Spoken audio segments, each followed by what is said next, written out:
Welcome back to the Big Three podcast.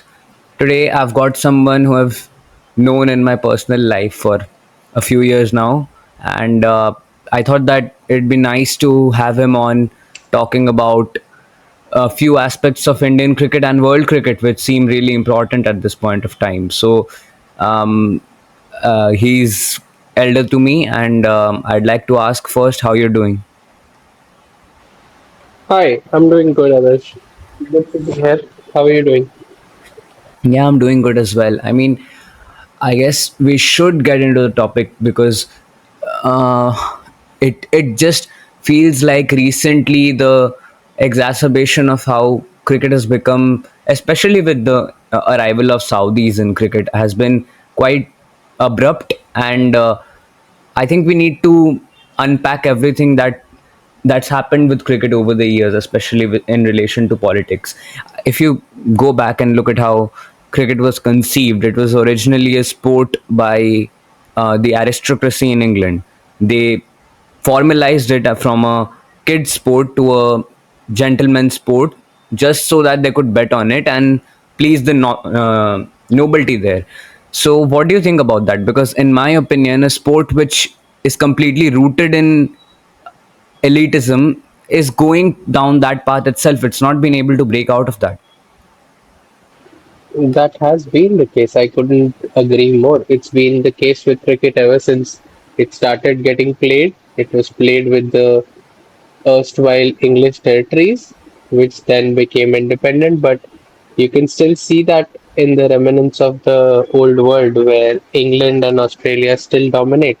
It's not just because of their economic power, but it is also because of the political clout they hold in the geopolitics of the world. With respect to Saudi, I'm still on the fence whether they are here or whether they are already in it for a while. I still see them as peripheral characters lurking in the background, but I don't see them how they are going to get in with India being the behemoth that it is right now. So would be interesting to see how they come into cricket, at least politically. But right now, as things stand, I just see them as peripheral characters trying to lurk or trying to get into cricket.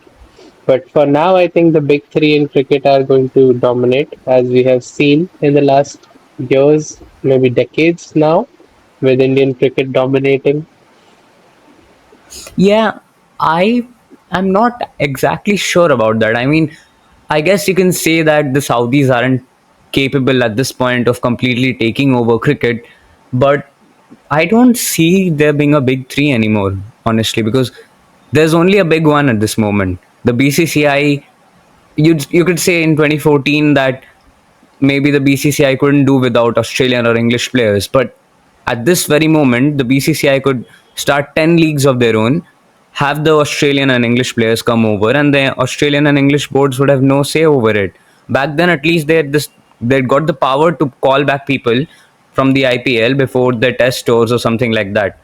Now it's not even there. So I'm not sure about that. But anyways, I think the main topic here is, well, the involvement of different political parties, especially from India, in cricket.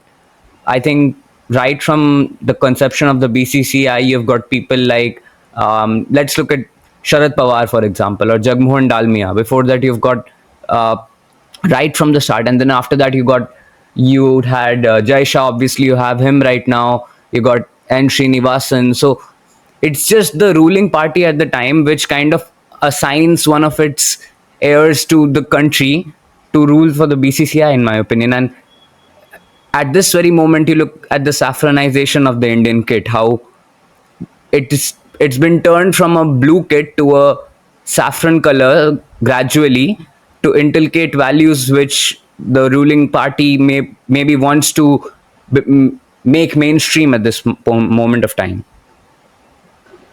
Absolutely. I agree to that. But rolling back to the earlier point which I was trying to make, India, as you said, is the big one right now, but I strongly feel they still need the Australians and the English to have those competitive games. True, India can right now probably field, if not two more, maybe if not three, maybe at least two very strong white ball cricket teams, both in ODIs as well as T20Is, but you would still need an opponent worthy of giving you a run for your money, which is why I find England and Australia being very, very vital for India to even show that they have some kind of clout, because that's the whole point, right? Others having the English bow down to the supremacy of India, that is the sense of pride, that a sense of joy that a country like India, which is now developing in the true sense of the word, can enjoy. Otherwise, it's if it's India v India, I don't see how people are going to be having fun or maybe enjoying or having that jingoistic nationalistic feeling to see their country dominate in the true sense of the word. Case in point, the exclusion of Pakistan per se from the Indian calendar, which has been the case for the longest period of time. I mean, me as an adult now has only seen India play Pakistan ever maybe in the 2000s, or maybe the last time they toured India for a very short tour in 2013, where they beat India in a three-match ODI series. So I think that in itself shows the Indian clout that they have, excluding Pakistan of in a tournament which they were supposed to host. They were the primary host, and shifting all of the games only for India to a different continent altogether, a different country altogether, shows how much of a clout India has right now. So politically, that is inclined to the ruling dispensation that you just touched upon. And that's how it has been with Indian cricket, starting from the start. If you see the kingdoms, erstwhile kingdoms in the pre-independent India, those rulers or those kings who treated BCCI or treated, at least at that time, Indian cricket as their personal fiefdoms, and that's something of a legacy that even the current political dispensation, Yeah. irrespective of whether the current one or the erstwhile one, had their own people sitting at the helm of these boards. And even if you go to a even minute or even a smaller region like maybe states, if you look at the state boards, that's more of an example of how it's so deeply inculcated in Indian society itself. Wherein, take the case in point of Bengal Cricket Association. If you see uh, the current secretary or current person who's in charge is Abhishek Dalmia, and Yeah. Abhishek Dalmia is Jagmohan Dalmia's son. And Jagmohan Dalmia, as anybody who knows anything about Indian cricket, is the man who brought Indian cricket to the map. He's the one who got broadcasting deals to Indian cricket, and that's what opened up Indian cricket to the vast riches of broadcasting money, because that's what we have right now, right? More than even promotional money or sponsorship money, it's the broadcasting money that has brought all the inflow of cash, and that's what gives them the power to bully or power to even steamroll countries like Pakistan, or even at this point an England and an Australia. They can pretty much dictate terms on when they want to play and where they want to play and how they want to play. So And the now touching on the jersey thing that you mentioned, the saffronization, I think that's pretty much the core identity of the current dispensation, where they want everything to be identified by the larger public as the color of their country. So that's pretty much in line with what they want or how they see the idea of their India. So I think cricket is just the medium. That's more of a core ideology coming to the fore. And cricket, I think, is cricket and movies in India are the biggest mediums to spread any message or any ideology with en masse public being exposed to it. So I think that's a very smart strategy, if you ask me honestly. the the best or the most extreme way this has been implemented, in my opinion, is I don't think a lot of people know this. And Saurav Ganguly was made the scapegoat on this when Virat Kohli was going all guns blazing and was arguably the best Test captain we've ever seen in Indian Test cricket history. In I think 2021, right in the South Africa tour. After the South Africa tour, he was somewhat forced in out to retire from Test captaincy. And if you look at how the links happened, obviously he was in bad form and all that, and he was standing up to the BCCI and he had taken them on.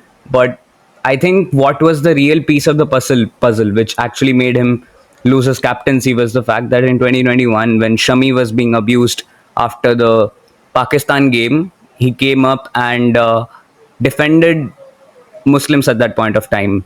And I know that I shouldn't be making this extremely political at this point, but there was a lot of right wing backlash after that, and I feel like he lost a bit of clout from the BJP at that point of time, because if you look at they how what his core message was, he's a climate activist, he's possibly liberal, and then he was the kind of guy who was replaced by a more Mumbaikar guy, Rohit Sharma, who's more in line with the policies that the government, or the kind of person that the government would want to be at the helm of the Indian cricket team. I mean, I don't know if I agree to what you just said, but in a way, I understand what you're saying. But I was waiting for the point where Virat Kohli comes into the conversation because I know what a huge fan you are of the man. But with all due respect to him, I think it's an Indian thing that we don't know when our time's up, especially in terms of Indian cricket. If you look at the history, even the great Saurav Ganguly, who you just mentioned in this saga, who didn't know when his time was up. So I think Indians in general are very, very bad in terms of knowing when their time's up and giving way to the newer generation. If you, I mean, if I can just elaborate on this, I think you can see that in the current IPL as well. You can see a Dhoni struggling so badly and still continuing to hold on to a spot for no real reason, right? Yeah. The same goes for, say, a Rohit Sharma. A Rohit Sharma retires from the Indian T20 setup, but still remains in the T20 setup in the IPL. If you see how badly he is struggling, any other country, any other player, Yeah. they get dropped. Even a Steven Smith gets dropped, even a Joe Root gets dropped. I don't see how they continue with players in spite of their records. We should take people on their form. So coming back to the point, I think with Virat at that point of time, it was his form that made him lose his captaincy more than anything else. I think as a player as well, I think Virat wanted to move on because there were just too many battles to fight in terms of fighting the board, fighting the political dispensation, or fighting the general public. If you see, it's a recurring theme, irrespective of religion. I think sometimes the religion bit gets in the way, but I think majority of the focus does not go on the team. It goes on individual players, and that's something that is wrong with the general social media age, wherein a person gets abused for one single performance, while by and large forgetting what he did before coming into the tournament or before coming into the match, because he must have done something good to actually get into the Indian team, which is the most competitive team to get into, right? So I think it's more of a public in general issue than a political issue for me. But I do understand where you're coming from because the focus in these kind of issues is more or so on the religion of the person, because that actually tells in Muhammad Shami's case, since he was a Muslim and the match was against Pakistan, it pretty much made him for no good reason a scapegoat for India's loss, I think.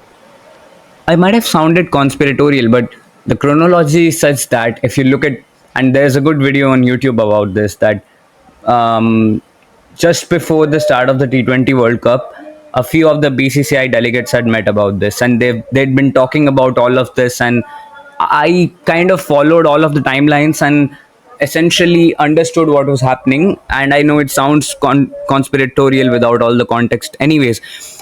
Just going back to where we started off, the BCCI makes a lot of money, but the core point of it is they make around, let's say, from international cricket and the IPL combined, around $5 to $6 billion per year.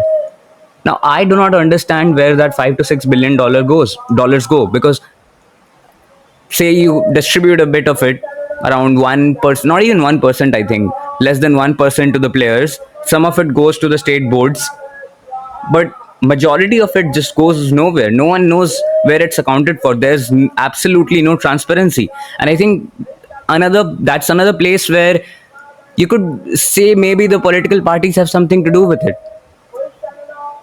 Oh, absolutely. I mean, I don't agree. I mean, I don't disagree to that one bit because if you see the basic structure or basic idea of BCCI being a trust, it's not a public entity. Even if it's actually providing public goods. If you see, it's actually providing the biggest entertainment source or biggest occupational source in terms of human attention to the entire nation. It does not fall under the purview of any of the government acts or regulations because it's been registered as a charity, if you see. So it's a non-profit. If you remember a few years back when we had the match fixing scandal in IPL, which Yeah. then led to a Supreme Court hearing for a long time, and there were a lot of things that came out of it, wherein there were the reforms that came in on tenure caps. I don't want to go into what happened to those tenure caps, but I think we should touch upon that maybe a little while later because that is a direct result of politics ruling the roost in our country the way Yeah. it does. There's a really good book by Ed Hawkins. He was a former anti-corruption official for the ICC, and he kind of investigated that case 2 years after how it had happened. And he said, talking to people within the IPL and everything, within the report which the Lodha committee had submitted, were names of players who, if gotten out to the public, there would have been massive riots in India. And also the fact that there was pressure from the inspector to the police officers and everyone involved in the case from the ruling party to not delve further into those cases. There are a couple of places where, if you look into that case, a couple of players were actually on the boards of. Suppose there's a team is owned by a holding company, and a player in that team is a vice president of that holding company. So there were such large conflicts of interest which have been unexplored to this point. And I just feel like all of this is kind of why cricket is where it is right now. And a lot of people who'd be hearing this would be wondering, why are we going on and on about the political scene in India? Because this is why cricket is in such a bad place right now. You've got no one ruling over it. It's not organized in any way whatsoever, and it breeds for an environment where people like syndicates like the D company or whatever can come in, swoop in, and take players for granted. If you're not a Virat Kohli, if you're not a Rohit Sharma, if you're not a MS Dhoni, you don't know when you're getting your next paycheck. You're going to turn towards people who can offer you some quick, good amounts of money. And this isn't just about corruption, because there's obviously a lot of it, but it's more to do with the fact that cricket does not have a top down structure where the ICC can tell leagues that maybe you need to inspect what you're doing right now. Maybe the ICC can change the structure of how Test cricket is played, and this all ties back to how we were talking about the Ambanis and the Saudi family. When I said that the Saudi family could change things, it was not necessarily the fact that the Saudis were the only ones who would be capable of that. I think in 3 years' time, there is going to be an inevitable complete takeover of cricket by someone or the other, because cricket, how it currently stands, is in a very, very fragile state. So if you look at how the Saudis are planning to do it, like I think Jared Kimber did a video on it, they've got connections with the Ambanis, they've got connections with the BCCI, they've got connections with Australia. What else do they need? At this point, they could just create another ICC and basically implement all the feedback that's been presented by the World Cricketers Association, and that'd be taken pretty well, honestly. I think Jay Shah has been elected ICC chairman, and he could. They wouldn't even need to change anything, in my opinion. They just need to pass a few reforms in the ICC and give the power back to the Saudis. But the main problem that I have with that is that, and you can talk about this after I finish, is with the Saudis, I'm not really sure they're a good source of income or a good source of money for cricket, because with a sport like football, you've got specific clubs which are funded by Saudi money. Same with golf. But there are other sources. But with cricket, it's such a market where you've got basically one market of Indian viewers, and that's all there is to be exploited. Now, the Saudis will want returns on that. I don't think there's got to be a point of saturation, in my opinion. Oh, absolutely. I mean, I don't see how they are going to. I mean, like I said, at this point, I see them as peripheral or terrestrial characters who are just lurking in the background, trying to see how they can get a foothold or get their fingers in. Because I did see the video that Jared put out on his YouTube channel, and I mean, I really respect him as an analyst, but I didn't really see how they are going to get a foothold because, like you just said, India is the only market where they are going to get the eyeballs. Because if you see how the international cricket is played all across the world, it's the Indian audience which is paying for all the broadcast money. All the broadcasting money, all the advertising money is in India. So all the matches played all across the world are attuned to the timings that the Indian crowd can tune into on their televisions, right? So for a Saudi to come in, like you just touched upon EPL or maybe golf. I know live golf became a thing in between. So the model of the sport in the international stage is very different. For example, for football, the EPL structure or the club format is very different to what we have in cricket. In cricket, we still don't have, if you ask me honestly, even IPL is still only 18 years old. It's not like an EPL which is like more than 100 years old Yeah. in its truest form. Maybe it didn't exist as EPL as we know it today, but it did exist for over a century now, right? Many clubs being more than a century old. Whereas that would breed a generation after generation culture of football fans coming to the ground supporting their teams, right?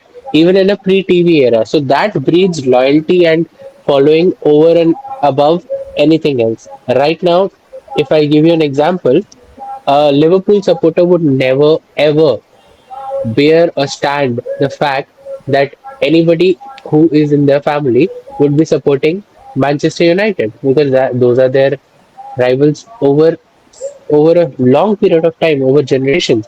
Whereas if we take an example of our IPL, wherein Calcutta Knight Riders plays a match in Kolkata against an RCB or a CSK, I'm pretty sure there would be more supporters of the other team than the home team. So that in itself just tells you how big a difference there is in terms of fan perception and fan loyalty. So I don't think at this point we are there where a single entity like the Saudis or maybe the Ambanis can take control of cricket altogether. But I do see how the multi team format, wherein Ambanis have bought teams across the world in different leagues.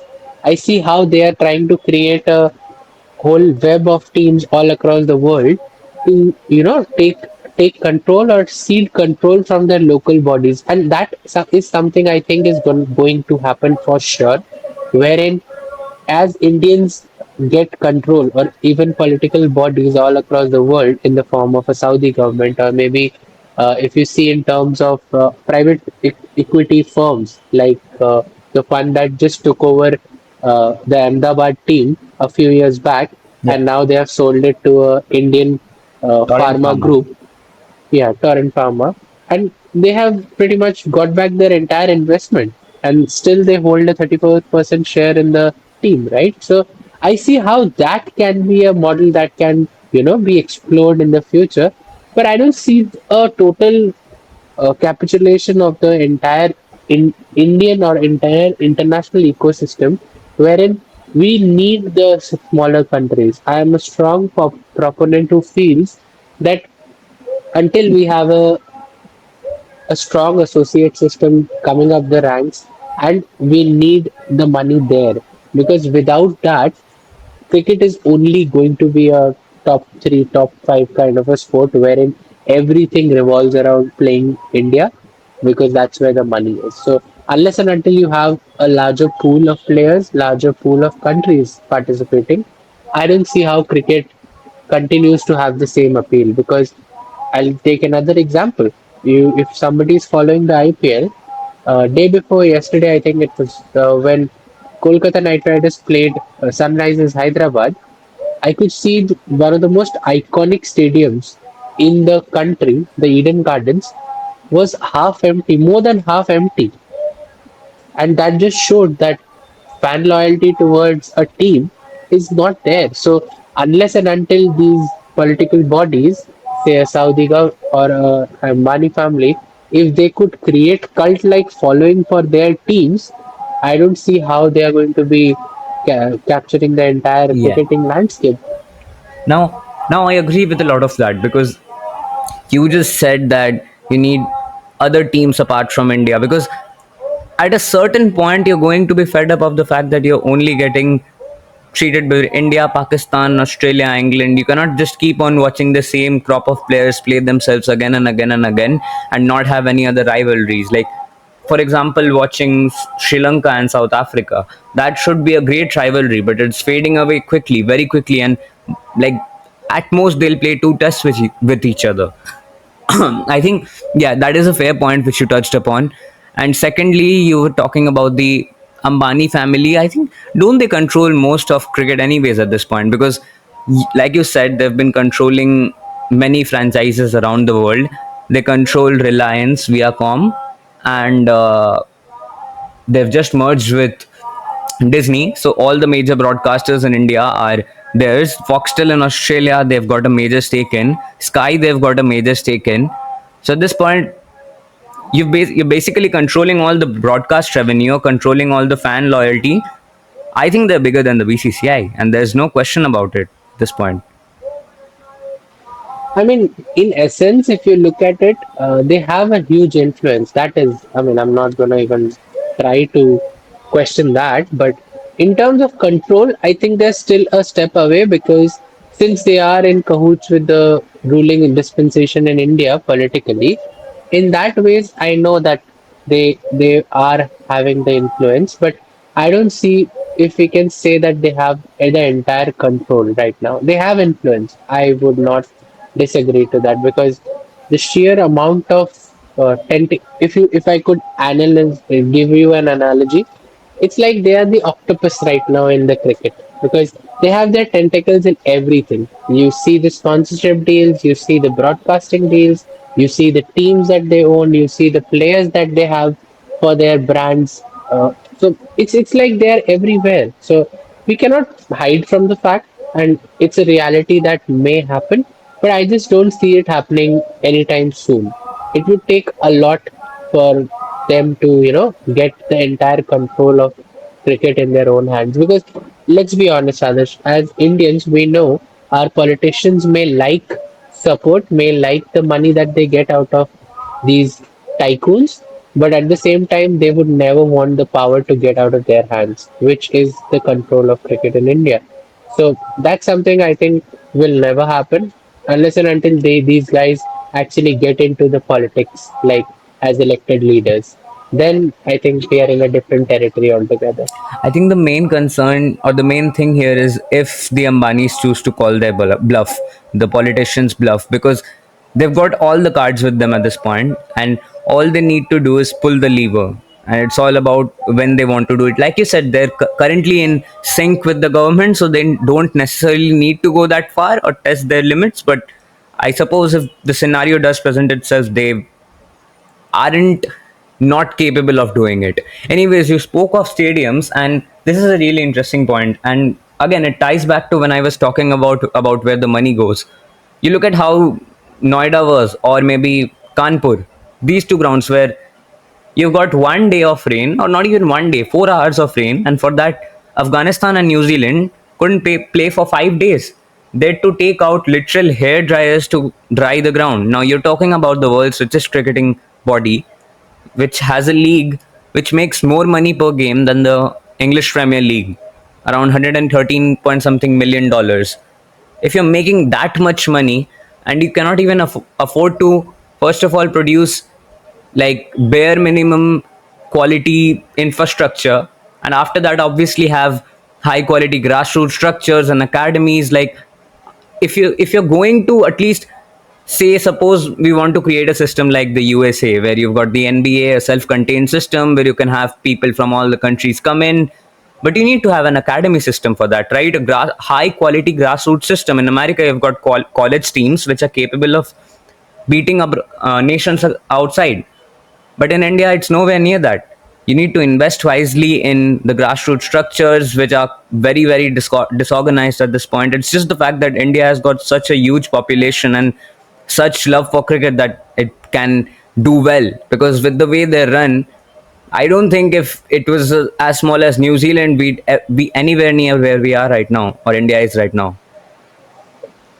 I mean, there are two things that you said. I'll come to each one. So first, I think the stadium bit and the infrastructure bit. So I agree that was a big loss of face for India per se. But the reason I think we need to look at the larger picture. So Afghanistan uses Indian grounds to host their home matches, and I think it's got a lot to do with the amount of money they have to pay to the Indian board to use their facilities, right? So I think in terms of cost and benefit, I think it's not a fair assessment for Indians to give them the grounds. I mean, if you see the other grounds in India, particularly maybe Bangalore, Kolkata, these grounds have world class drainage systems. And I think of late we've seen games where there's been heavy rain and we've still managed to have a short rain curtailed match,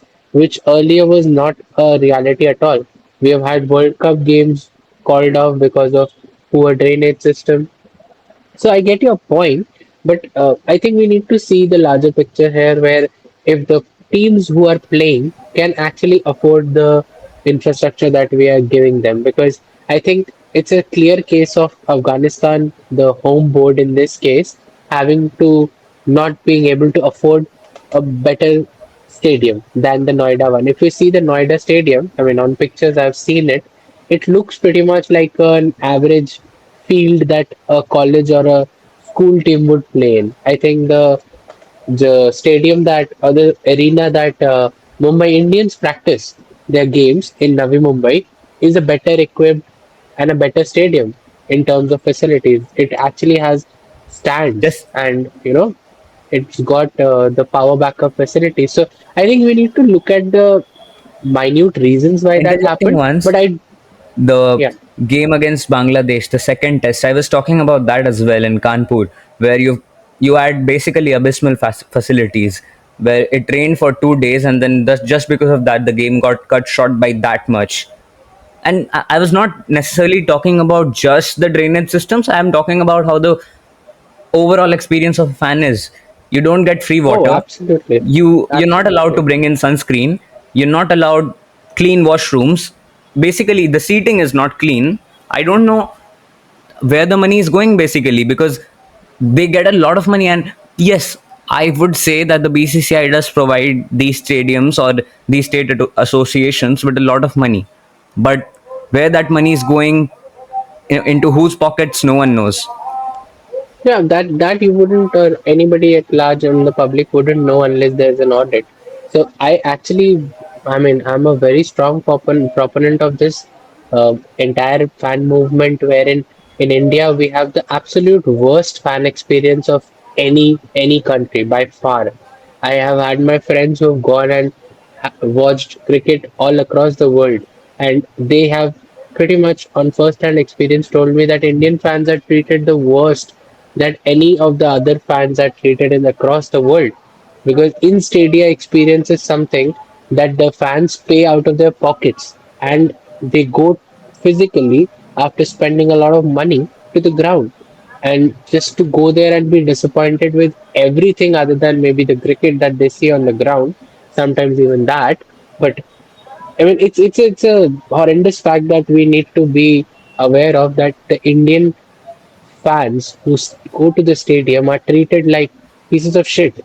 I mean, I can speak from my own experience that I just went for the game, the IPL opener. I saw seats which were broken. I saw washrooms that were leaking. I saw food that was sold at double the cost that it is generally sold in the market. We had to pay for water. I mean, even basic bare minimum necessities, which are otherwise in any other country taken as a minimum or as a given, in India they are considered as luxuries. And I don't know. It also also can be attributed to the Indian basic civic sense, which we do not have at the in the larger public. So it's got to do with that as well. But I think the main responsibility for the in-stadia experience has to be with the BCCI. And I think that is not going to change till the Indian fans rise up and say that no more. And I think the SRH game in Calcutta the other day was a prime example of the fans telling the board that sure, you might have the best league in the world, you might have the crores on the television, but when the world sees that a stadium is half empty in your most coveted league or most coveted tournament of the calendar, that's when you're going to lose face, and that's what is going to prompt you to take some action, because it's not just about this experience. I think if I don't know if you've uh, seen this across the locations that these matches are held. Specifically, I can talk about Calcutta.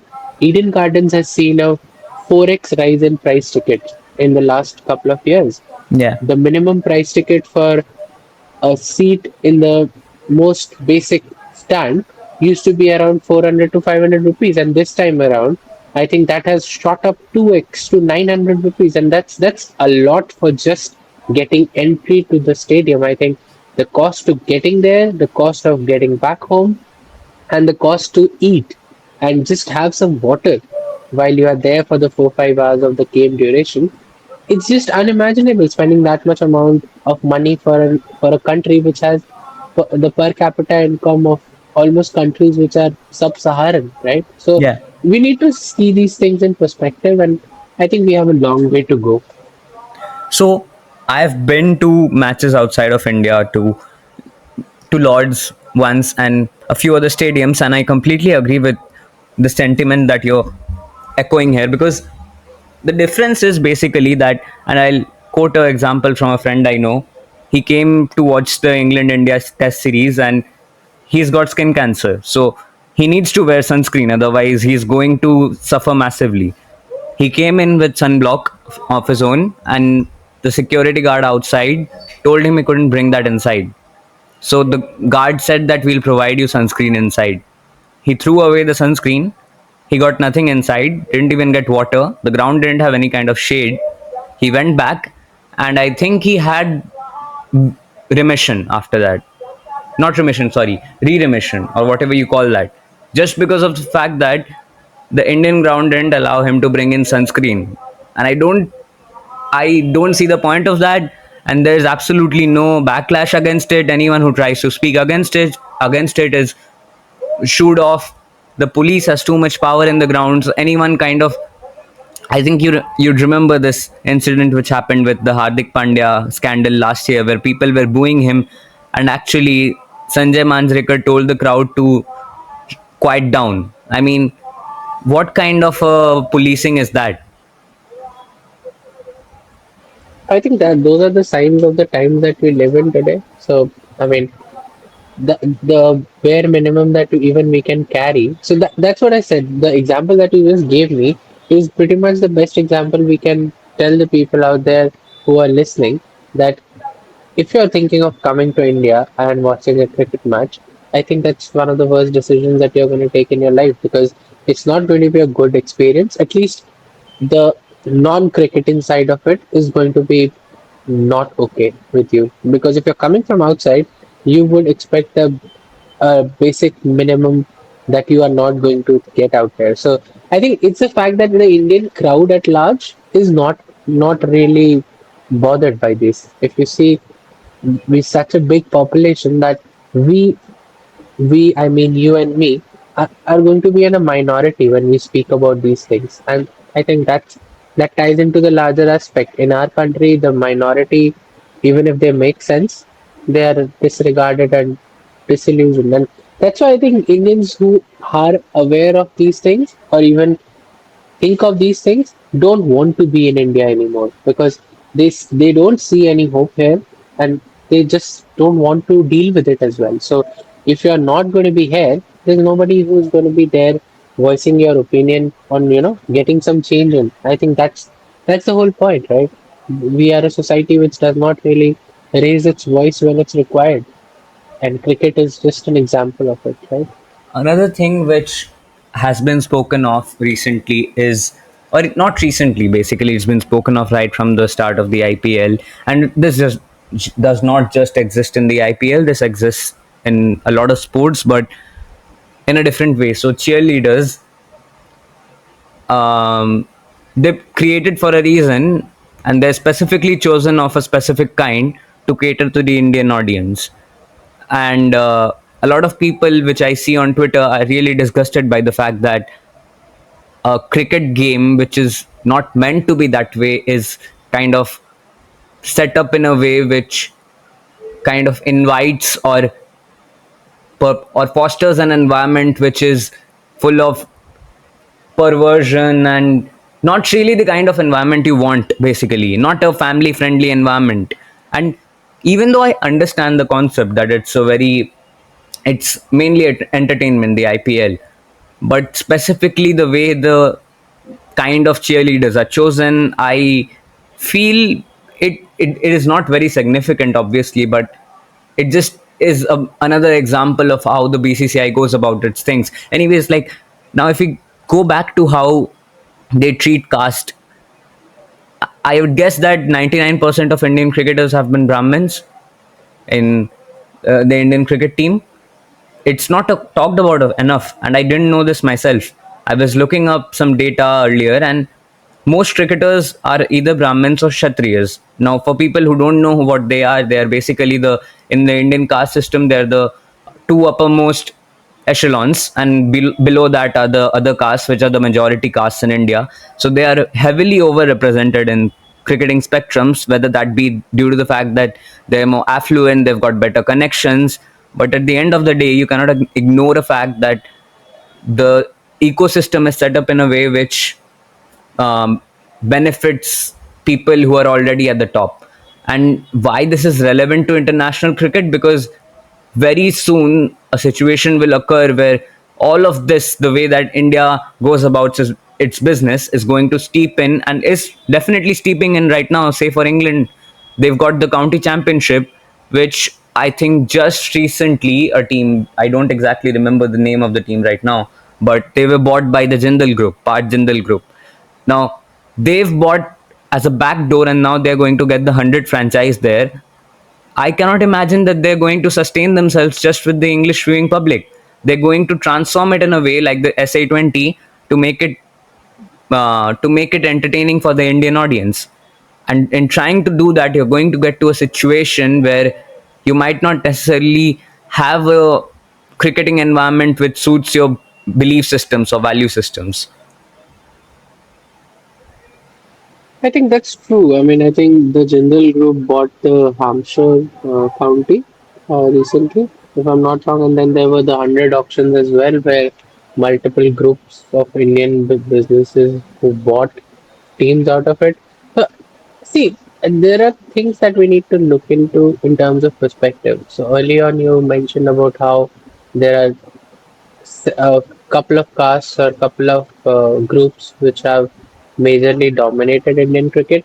I think that is more of a societal thing which has been there for, I think, the last couple of centuries, or even a little more than that, because of the way the society is structured in India right now. And that's something that takes a lot of time and a lot of effort, concerted effort from everyone in the society to bring people up. And I think that's the way that was being dealt with, or is still being dealt with in our society post independence, was via the introduction of reservation. And I think reservations is another demon that we cannot get our backs off, right?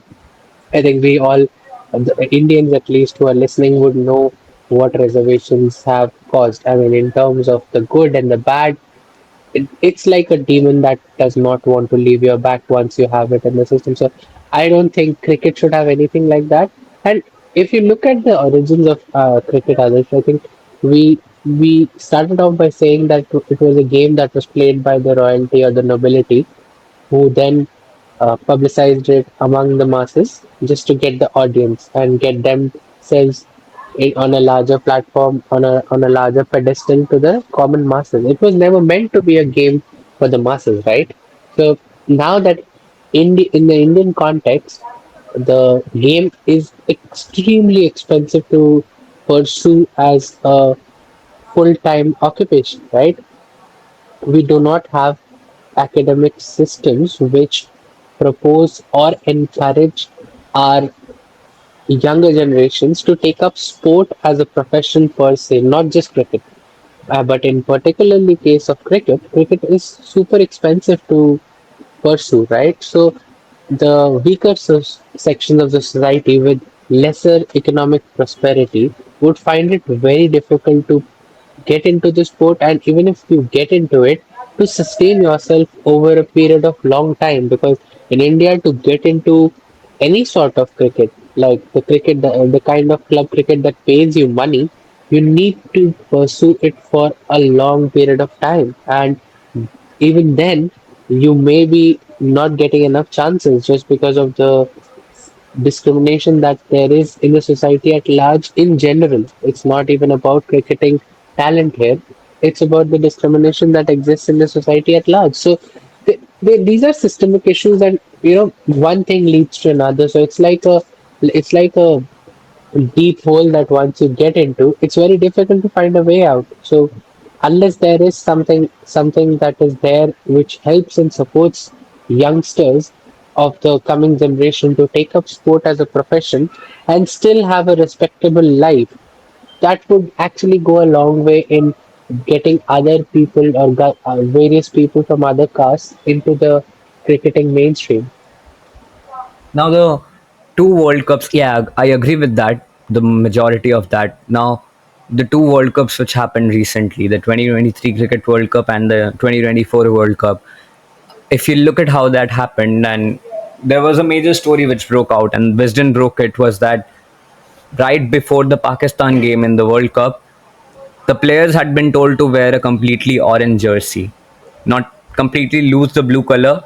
And if I'm correct here, and Wisden was correct, a couple of senior players, they didn't name them, rejected that proposal because they didn't want to turn it into a saffron versus green kind of contest.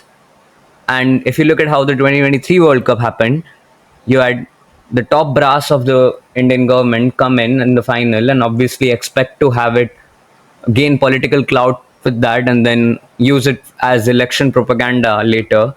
But I guess that the fact that cricket being treated kind of as an election propaganda tool, when the World Cup happened, you had all the politicians call all the players of their area and give them money and all of that, do parades for them. We're fine with that. I mean, we all love cricket. We love seeing our players being celebrated and seeing cricket being celebrated. But I can't help but notice there being an underlying altruistic motive to that. And everything that's with cricket nowadays is not really organic. It's everything with the world as well, but especially with cricket. So I just feel like, and I've talked enough about this in earlier videos as well, on how everything kind of in cricket is, we cannot really enjoy the minute details of it without getting into how messed up it is in the big picture. We can just hope that in time to come there will be, at least I do hope that the Saudis are able to take over with like if they're able to do it properly, then I really do hope that happens, because at this current point of time there are a lot of things that are going wrong with cricket. For we talked about all of this right now. Obviously you need, cricket has a lot more money to be made, which could be made if it were maximized properly. It obviously does not pay its players properly. It does not give a proper fan experience. It does not empower other countries, and we quite often forget that cricket can be such a good source for bringing together people from all backgrounds. So there are so many things involved in this, and I think, again, like to quote Jared again, he did a episode on Talk Sport, I think, 2 years back, and he talked about this, and he said the reason that we know cricket is such a good sport is that it has had people with no brains run it for 150 years, and it still is running as the world's second biggest sport. So we can only imagine what would happen to it if it were run properly. Here's to hoping that it does run properly in time to come. If you want to say something or Amen. add something to that, then it's good, or we can end on that note. Yeah, I meant that. More power to cricket and long live cricket. Okay, yeah. It's been nice doing this episode with you, and we'll see if it goes well, then we might do more in time to come. Cheers. Yep. Thanks, Adi. Yeah.